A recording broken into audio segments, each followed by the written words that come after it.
Hello and welcome. This is the Tower Coffee Hour and I'm your host, Preston or Tyree.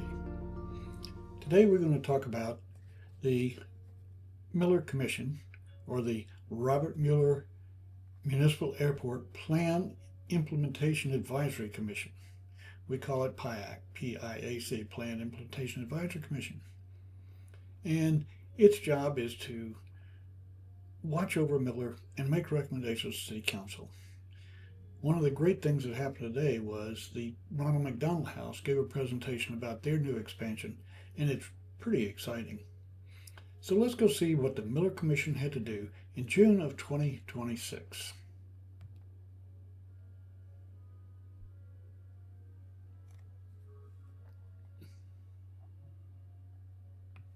Good evening. I'm calling to order this meeting of the Robert Mueller Municipal Airport Plan Implementation Advisory Commission. We're meeting on Tuesday, June 9, 2026 at Austin Energy headquarters. Present online is Commissioner Jackson. Present in person are Commissioners Clements, Hilliard, Malcolm, Nider, Lukey, Sokolik, Bravaniak, Jones, and for the first time, Commissioner Ashley Jackson. Ashley, you want to introduce yourself? Just push the button so it turns. Hi, I'm Ashley Jackson. What? I've lived in Mueller for about 3 years. I've been in Austin since 1982. I know a lot of y'all. I grew up in South Austin, for anyone just wondering. Went to St. Edwards. Excited to be here with y'all. Anything else?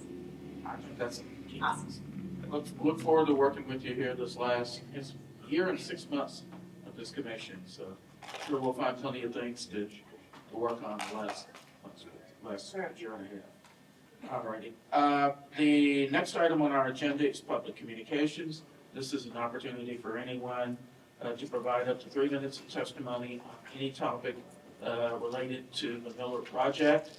And no one is signed up today for public communication, so we'll next move on to the approval of the minutes from our April meeting. Commissioners, I hope you've had an opportunity to look at those minutes. And are there any corrections, additions, or other changes to the April meeting minutes? And you also, actually, this will be your first vote. You get to vote on the minutes. If there are no changes, is there a motion to approve the April meeting minutes as presented? So there's a motion, and I'll take yours as a second. Any other questions? Hearing none, those in favor of approving the April 14th meeting minutes as presented, please indicate by saying aye. Aye. Those opposed? April meeting minutes are approved. The next item is a brief. It says briefing. It's more of an announcement coming from our Austin Financial Services staff regarding a project that's not a Mueller project, but it's a project that's adjacent to Mueller. Jill, you have one to. Hello. Okay. Jill Fagan, Austin Financial Services, along with Fairleigh Archer. We just wanted to make the community and all of the commissioners aware. You probably heard this information or seen it in other forms of communication. But the city of Austin is hosting an open house this weekend specific to the East 51st Street bond project. It's actually going to be right here in this location this Saturday from 11 a.m. to 1 p.m. And we invite all commissioners, all members of the public to please come and hear the latest updates about the East 51st Street bond project, as well as be able to review the latest drawing set and be able to ask questions. There will be staff there, and the consultant team will be there as well. And so we just wanted to make sure that all commissioners and members of the public were aware of the meeting.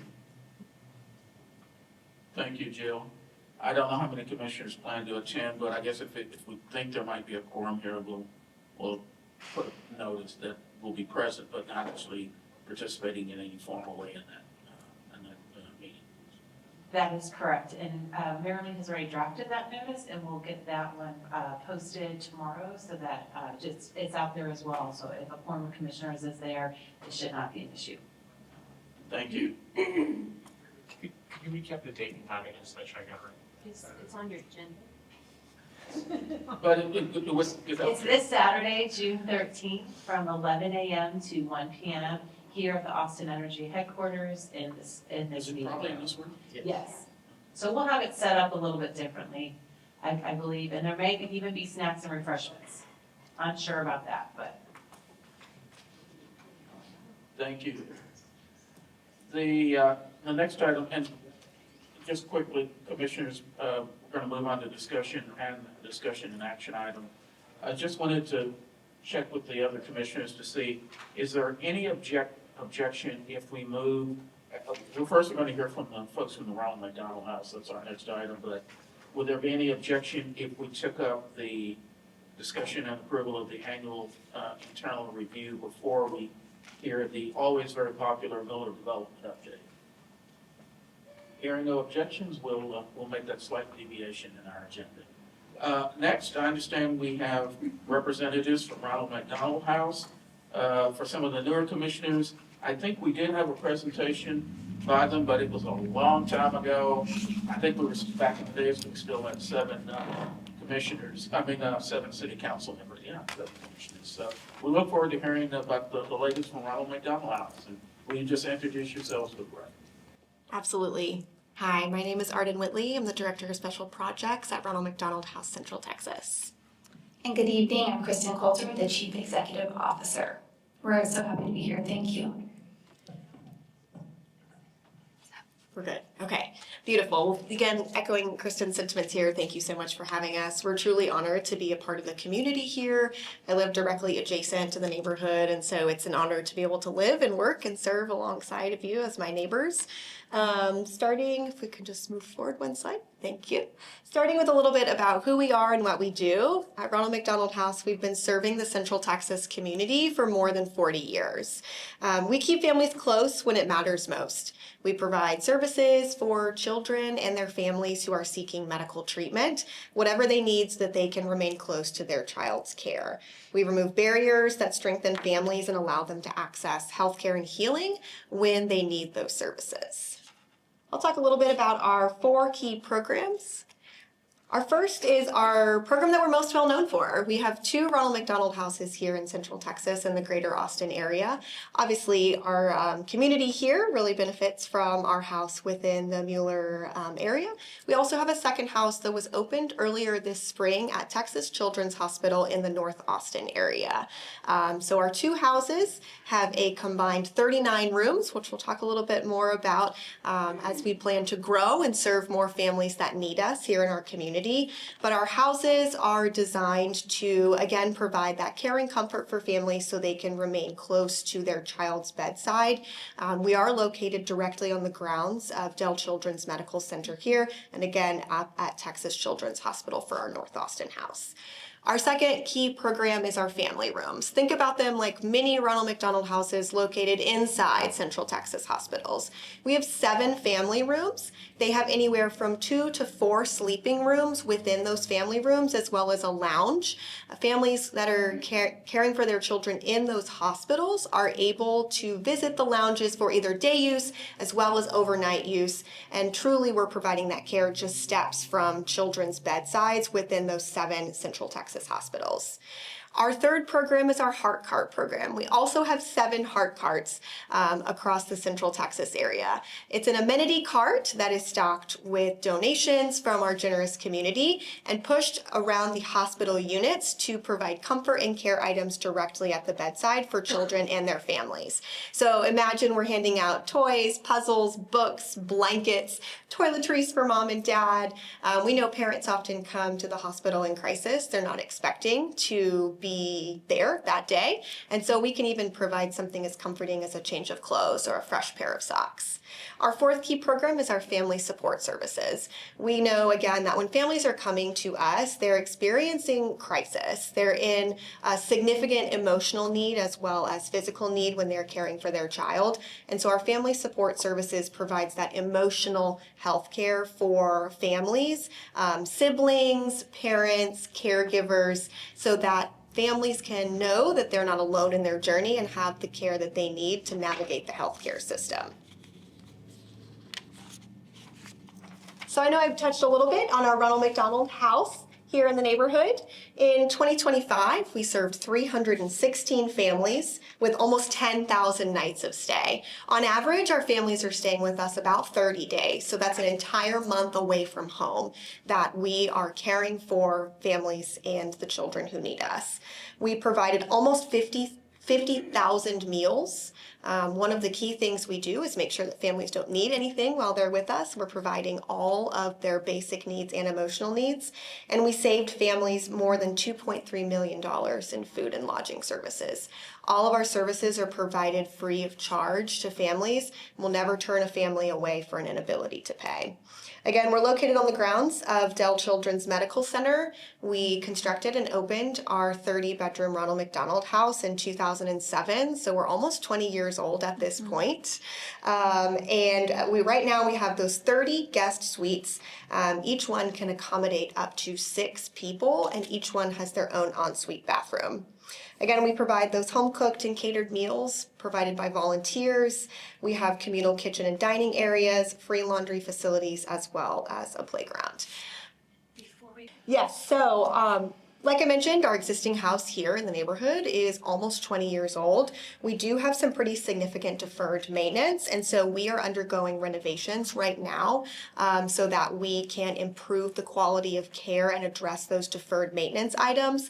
And we will also need to eliminate the need to take rooms offline. So when things break, when we have an HVAC unit that goes out because of that deferred maintenance, it's very inconvenient and limits our ability to serve families when we have to take that room offline. So by being more proactive about the renovation process and replacing some of those outdated units, we will eliminate the need to have to take those rooms offline. And again, we're refreshing our existing 30 bedrooms, including new flooring, paint, furnishings, and bathrooms. And here you'll be able to see some renderings of what the space will look like. The first slide shows that new bathroom and bedroom area. And then the second slide here shows our updated common areas.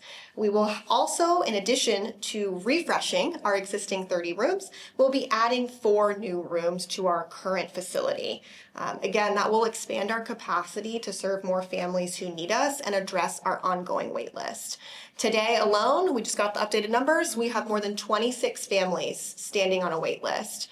Our longest family on the wait list has been waiting for more than 30 days to have access to a room, and it is simply because we have a lack of space. So we're trying to meet the most immediate needs of the patients and families who need us so that we can say yes more, and we don't have to tell any family that there's a wait list that they have to be on while they are seeking care for their child.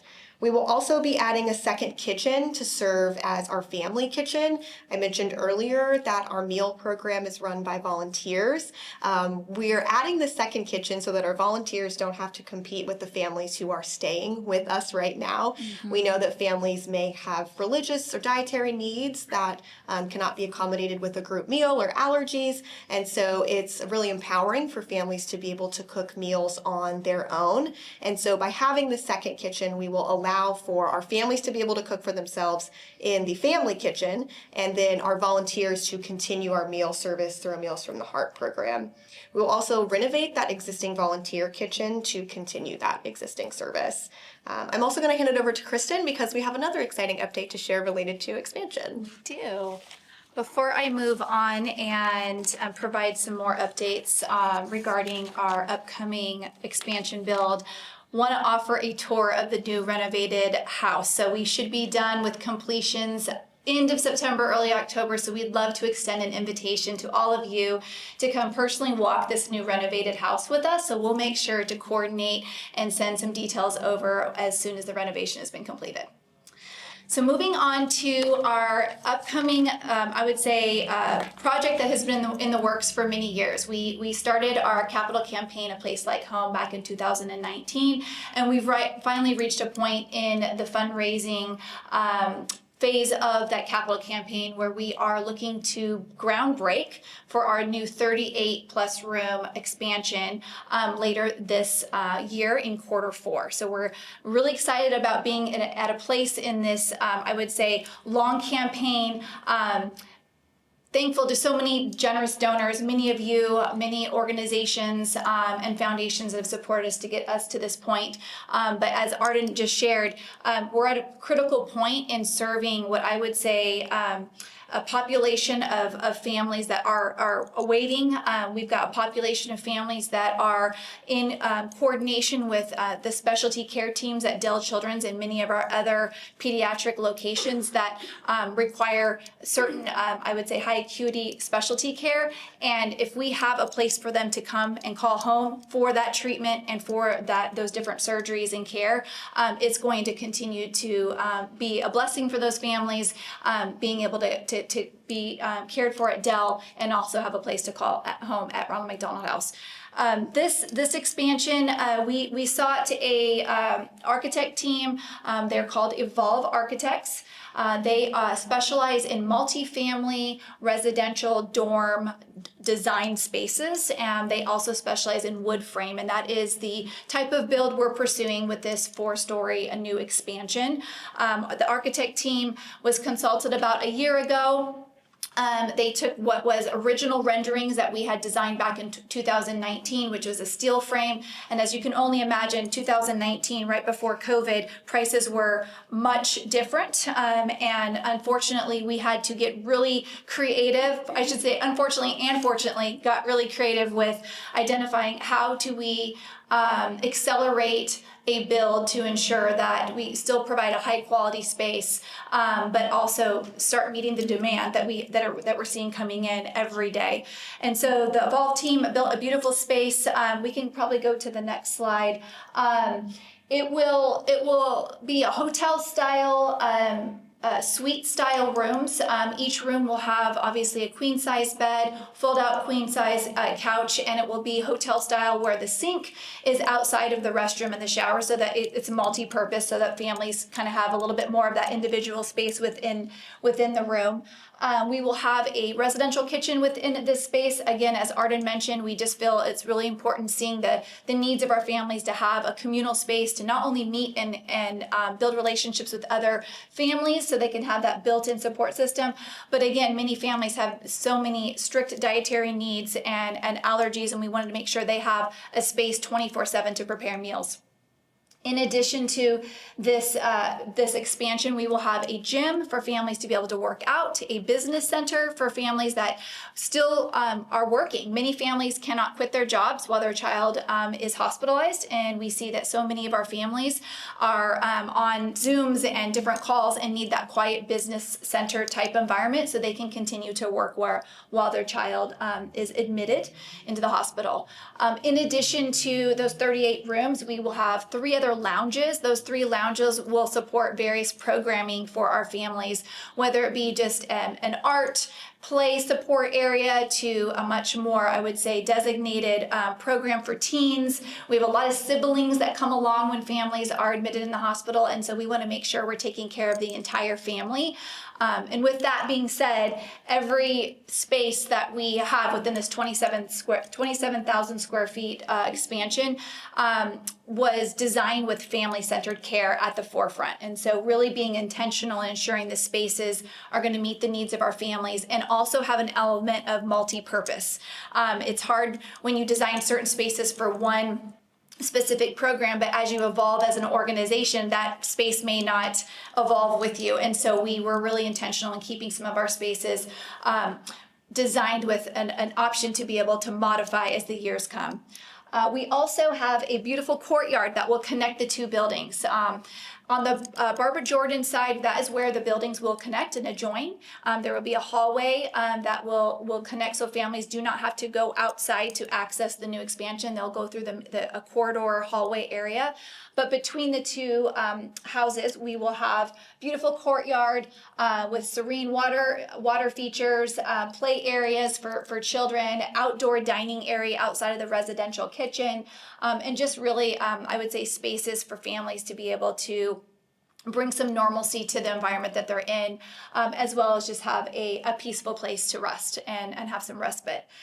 We are absolutely thrilled that we're at this point. We want to thank Mueller Construction Council for being partners with us over the last 4 months, helping us get to a place in the renderings and the design that fits the, I would say, the feel and the environment here in the community. And so really want to just reach out and thank all of those who are involved in that council for supporting us and walking alongside us to get to a final design, as well as Evolve Architects and so many other community stakeholders that have played a big part in getting us to this point in the project. I touched a little bit on a Place Like Home campaign. As I mentioned, we've reached a point where we have the funds to support the construction of this expansion project, but we are going to continue to support fundraising for the capital campaign to ensure we have all of the operational costs that it will take to run basically double the size of our facility and campus. So we are looking at currently continuing that campaign for a few more years to ensure that we can again operationalize with more staff, more programming, and other obviously utility costs that come along with serving 38 more rooms on the campus. We also will be launching a Yellow Brick Road campaign where we will reach out to community supporters, donors, to invite them to buy a brick and sponsor a brick, and that will be part of the corridor that you saw before on the slide of the Yellow Brick Road, where they can honor or donate a brick in memory of someone, but we will be rolling that out during the groundbreaking celebration later this year. And lastly, I will thank so many of you that I even just got to briefly meet this evening before we started, mentioned that you've cooked at our house or you volunteered, and I just want to thank you from the bottom of our hearts that is the best thing that you can do to support Ronald McDonald House families is to bring yourself, bring your group, bring your family, bring your company to come and prepare a meal or volunteer to help out with a project at our house or purchase items off of our wish list. All of those elements help make this house a home and help support families in need. So we've listed a couple of QR codes. One is a QR code to donate an item off our Amazon wish list. Another is a QR code if you're interested in coming and preparing a meal for our families or would like to come and volunteer at the house. And we just want to make sure you guys know that we are very thankful for everyone in this community that has come around us for years and will be with us for years to come. We really can't do this work without all of you and really appreciate all of the support. So the elephant in the room is, what does McDonald's have to do with this anymore?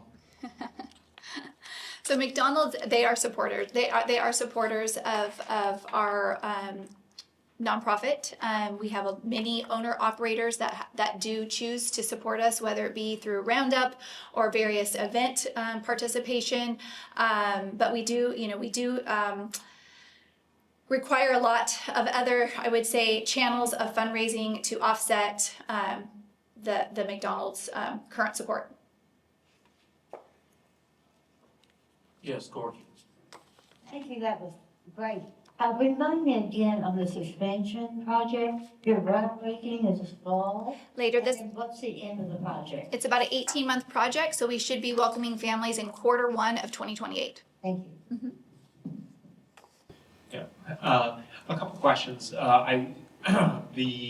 There's sort of an outdoor area that you had in one of your renderings, looks like maybe a splash pad. Is that Barbara Jordan facing? No, this is Okay. this is interior facing the parking garage. So our courtyard, so the adjoining area between the two houses will be facing Barbara Jordan. The courtyard's facing the parking garage on that main street of the front door of our house is kind of confusing. It faces Barbara Jordan, but in actuality, we use our back door as our front door, and so that will continue to be. We'll have a circle drive where families can drive up, check in, and then they will actually park adjacent to our house, which is in the Dell Children's parking lot or parking garage. So the expansion will be built where our current existing parking lot is. Got it. Okay, fantastic. The other thing I'll just mention is I saw the splash pad. I was impressed your designers on reliability.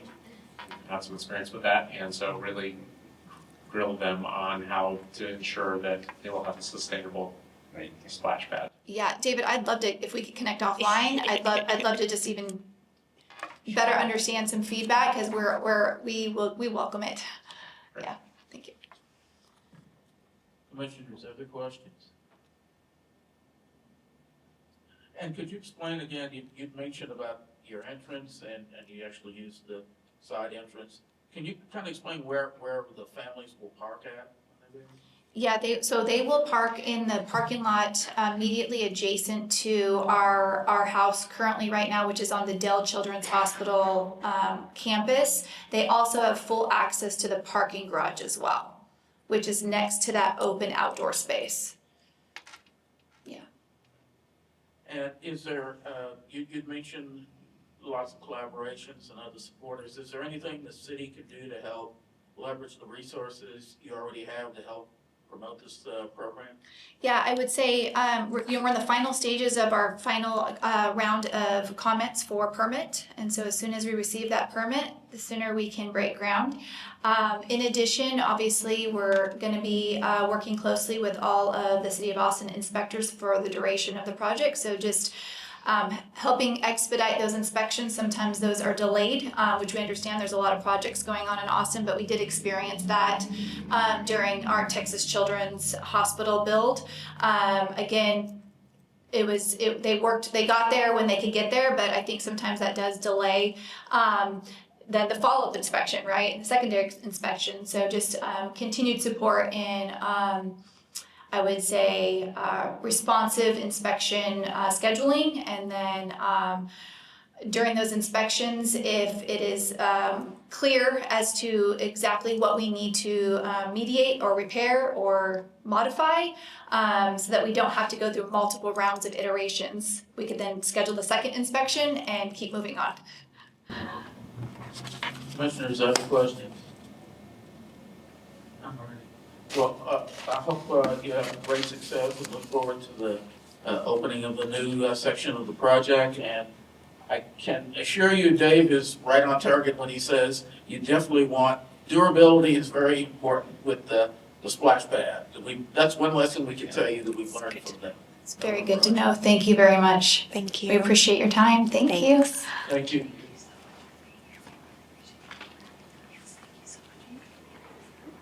And was anybody signed up to provide any testimony on that topic? All right. Good.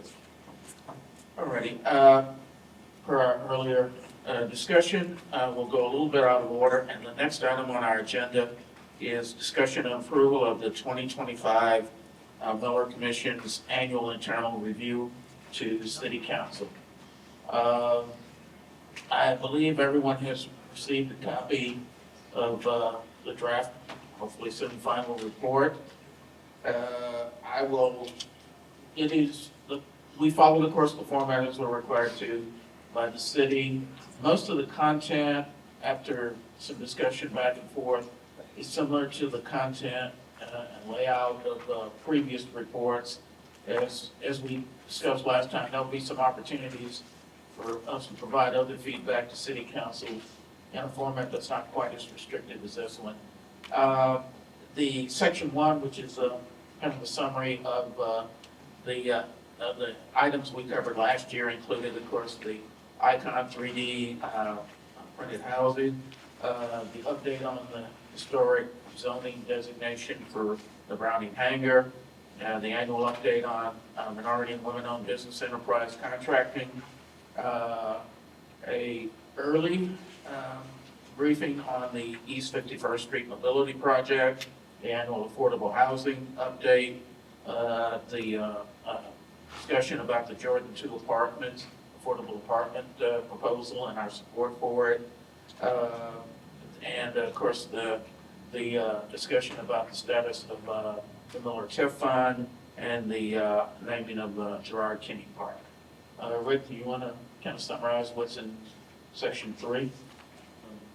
So it took a little different format this year, rather than organizing them by the goals that were set back in 1999, I think, 98.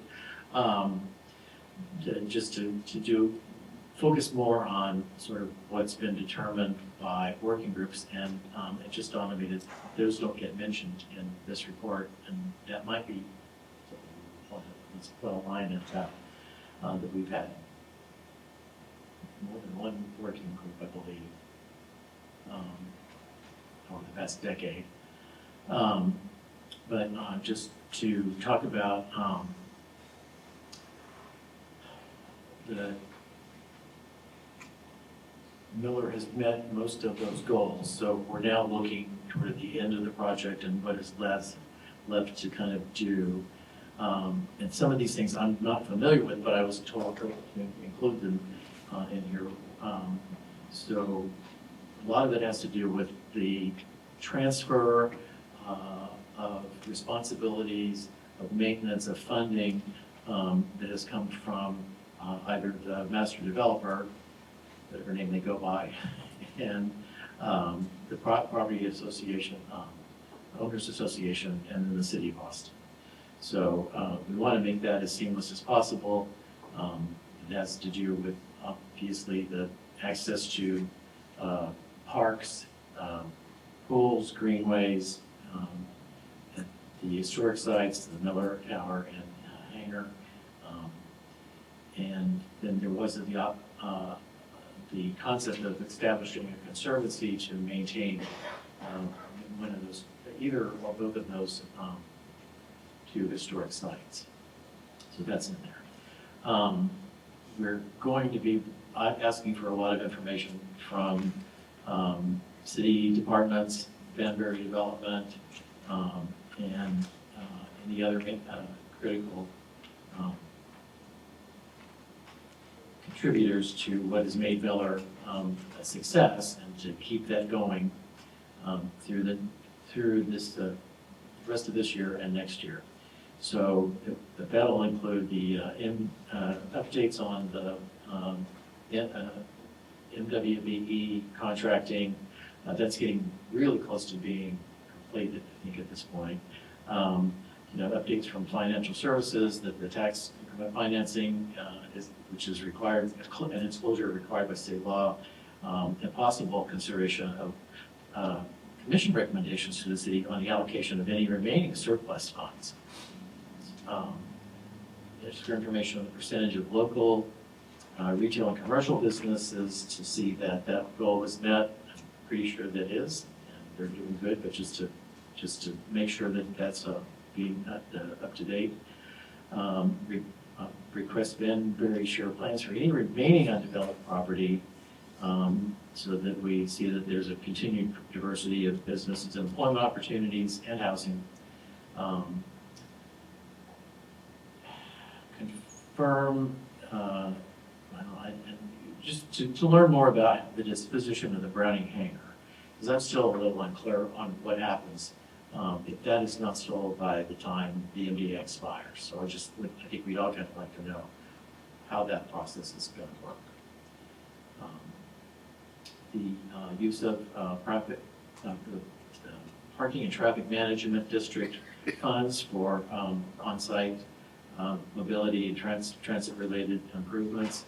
An update for from the Texas Transportation Department, assuming, Texas on 35 Capital Express Central Project, and how that might affect access to Mueller from 35 and Airport Boulevard and East 51st Street possibly. Updates from Capital Metro, any transit-related things that they may be changing here, and then we get, I don't know that we'll, anyway, capital delivery services. If any other information becomes available for the 51st Street Mobility Improvements Project, I think that the open house that's coming up will answer a lot of those questions, or I'm hoping so, that's the case. And then an update from staff and, if possible, the Mueller Foundation and Banbury on the need to, prior to the end of the MDA, what we need to do to ensure that there's a sustainable mechanism for keeping affordable housing at Mueller for as long as we possibly can. And then I did a final little sort of roundup here about, we have 14 meetings left.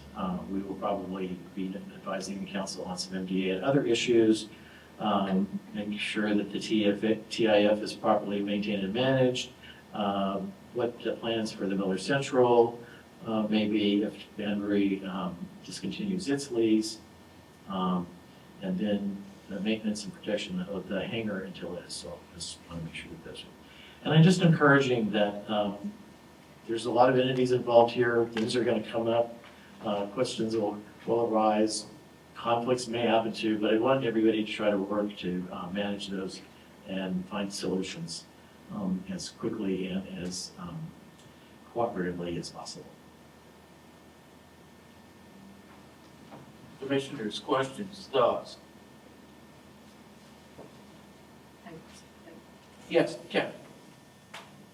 I can't tell if this one's on. I just want to say thank you. I know some of us tried to offer support. You just ran with this. I think it's very thorough. Thank you. I appreciate everything you do.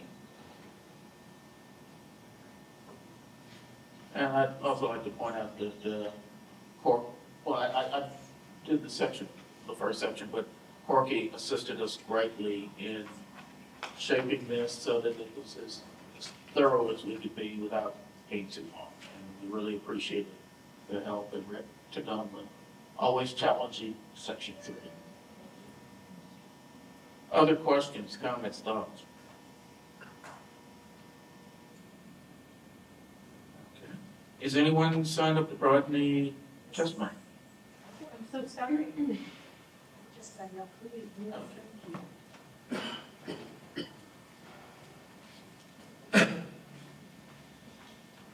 On. Look forward to hearing your comments. Thank you. Am I on? Yes. Good. I'm Ani Colt. I live in Parkside. I've lived in Mueller for 14 years. I was doing some work with AI today about this neighborhood. Guess what it said? The 2 things that are missing in this neighborhood: community center and a place for seniors to be when they can no longer live independently.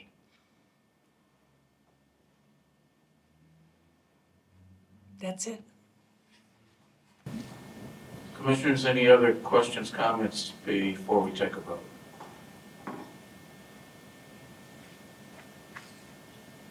Rick, you were going to say something? Reaching for a microphone. I'll listen to anybody else. Yes, Captain. I'll make a motion to approve. Is there a second? Second. There's been a motion and a second. Any other questions? Hearing none, those in favor of approving the 2025 Mueller Commission's annual internal review to City Council, please indicate by saying aye. Aye. Those opposed? Anyone abstaining? The annual report is approved and will be properly formatted and sent to City Council. And the next item on our agenda is the Mueller Development Update by Banbury.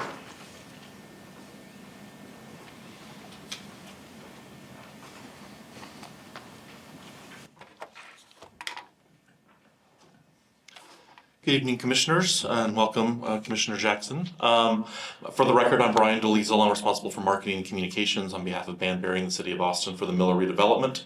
I'm going to start with some new businesses that have opened in Mueller or will be opening in Mueller. We'll start with Parkside. It actually has 5 new businesses that have opened recently. 2 of them are... You're fine, just don't stand too close. Apparently not. Okay, this is really loud. 2 of the businesses are operated by the same operator. Latched Beginnings, which offers lactation support for new moms, and Austin Sleep and Airway Health, which helps patients with sleep apnea, TMJ, other airway focus challenges, to make them easier for them to breathe and sleep. They opened near the roundabout there at Parkside. Carlin Wealth Management Group also opened at Parkside along Aldrich Street, and they also took another next door one of the retail condo spaces for the creation of Empowered Cafe, which moved from another location. I'm not sure exactly where they came from. They opened on May 10th. They are a for-profit coffee shop that employs adults with Down syndrome to build meaningful careers and foster independence. So we're very excited to have them in the community. Elite Laser will soon open at Parkside to provide laser, electrolysis, wax hair removal, and facial services. So that rounds out those 5 businesses at Parkside. But also in the regional retail center, Nanjing Express is now open there near Jamba Juice. They offer a variety of soup dumplings, noodles, and rice bowls and teas. I haven't been there yet, but I hear it's quite good. And then lastly, I have some information about the market at Mueller, which is the new space that'll be opening this fall at the Concourse condos across from the Control Tower. We did a write-up in the newsletter for Mueller, but for those of you who are not in the community or happen to not see the newsletter in the past couple weeks, it's owned by the same people who just recently bought Tom's Market, which I think has 3 local locations. They also have about 20 different convenience stores around town, and the owner is a UT graduate. It'll be a blending of both a mini market and a convenience store. So they'll be selling traditional convenience store items that you might pop in to get chips or candy or soda, that sort of thing. But they're also going to be selling natural and organic products from local vendors, including produce, meats, specialty wines, craft beers, and more. You can also go in there to order fresh tacos, sandwiches, burgers, pastries, coffees, juices, smoothies, etc. The manager of this particular store used to manage one of the convenience stores there on 45th and Airport. I think it was an Exxon station there that was, if it hasn't been demolished yet, I think it's part of the plans for I-35. So that manager is going to be the manager of this store, and he actually has an ownership stake with this business, and the owners described to me that for at least the first 6 months to a year of the opening, they plan on really listening to what the community is asking for in terms of product rotation, and they'll kind of make adjustments as necessary. So they're supposed to open this fall, and I know that a lot of people in the southern part of the community that have been looking for retail, and kind of a place to kind of grab a sandwich type of thing, will have a new space to be able to go to when that opens. I will take this opportunity also, since another report talked about local businesses. I've got an update for you there. As a reminder, the Master Development Agreement requires us as the developer to make a good faith effort that 30% of the businesses in the town center are local. I can report to you that with these businesses at Parkside, we're at 74% local. And while it's not part of the Master Development Agreement, I also did some calculations for the entire Mueller community, and that includes everyone from us as Banbury, Cohere as the managers of the Property Owners Association, Ascension Seton, Texas Mutual, HEB, all the businesses in the regional retail center, etc. We're at 60% local for the entire community of Mueller. So we're really excited about that. Moving ahead to the report that I'll just reference, also talking about a minority and women-owned business update. I wanted to let you know, and to your point earlier, Commissioner Kravaniak, there really hasn't been any new infrastructure built in the past 6 months, so that we don't really have an update. So rather than do a formal update in an upcoming meeting, I thought I'd just share with you that kind of the same numbers that we had last year. $53 million have been paid out to approximately 100 minority and women-owned business contractors, and that represents about 23.3% of all of the contracting. This is for the infrastructure specifically, so roads, utilities, sidewalks, parks, those sorts of things. You also mentioned in your report getting an update from Capital Metro, and hopefully you all got an update, an email from me. There's an event coming up here, I think it's this Friday, where they're doing kind of a grand opening for their extended service for the 2 Metro Rapid lines. They intend to come to a commission sometime this fall. I really wanted to get some updated numbers of how those 2 lines are doing before they come back to you, but they do plan on coming. But just for the record, Capital Metro did expand Metro Rapid service in February of 2025. Both lines going down Berkman Road, but they didn't have the capacity to get to their final destinations. And with this expansion, the Pleasant Valley route will now go all the way down to Goodnight Ranch at Slaughter Lane. And the Expo Center route will actually now connect to the Expo Center that they weren't able to get to quite yet. And then last but not least, as we enter the summer months, there's not really a whole lot going on in terms of events. Things kind of slowed down. But the Mueller Neighborhood Association will host their annual Independence Day Parade on July 4th. The parade will lead to an event at Branch Park Pavilion. The Austin Congenital Heart Walk will take place at Gerard Kennedy Park Amphitheater on Saturday, August 29th. And then KUTX is going to come back this fall for Rock the Park.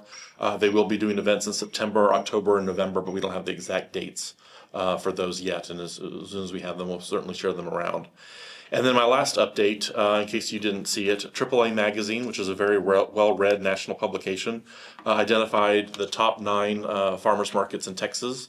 And our farmers market here in Miller ranked second. Personally, think it should have been number 1, but I don't have any control over that, unfortunately. But still, to be included on the list on a national level is very exciting, and kudos to the Texas Farmers Market for all the things that they're doing there at the pavilion. And that's my update. I'll take any questions.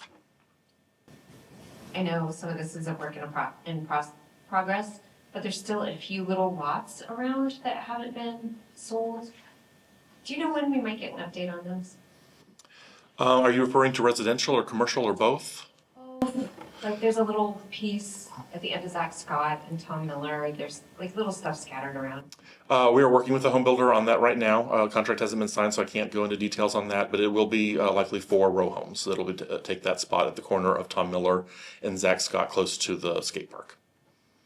Other things are kind of in flux, various interest levels on various items. I think the lot at, would that be Miller and Barbara Jordan? It's owned by Shorenstein. They're probably going to be a little bit ways away before they develop anything there. It's meant to be office, and the office market just isn't that great right now.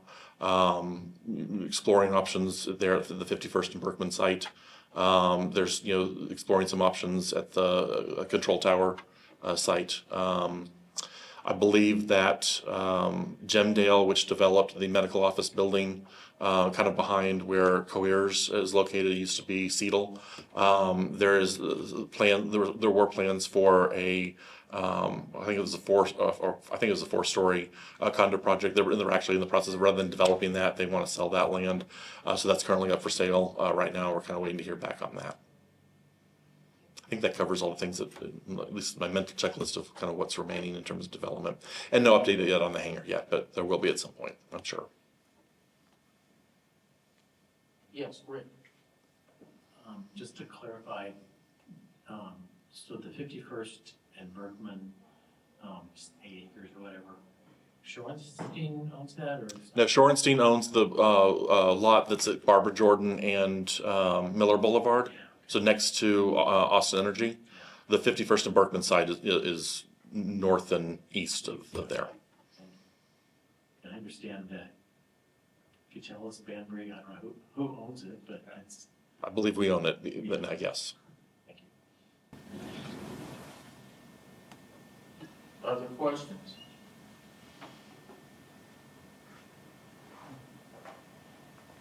Is anyone signed up to provide any testimony? Well, Brian, thank you very much. Look forward to future updates over the next 12, 14 months. I'm looking forward to sharing some. Thanks.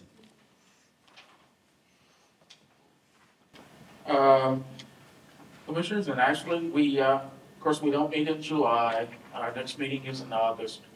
Right now, we don't have anything on the agenda, so if you have ideas, of course, you can use your city email and email them to us. The earlier the better, particularly if it involves people outside of financial services, we have to contact people with other agencies.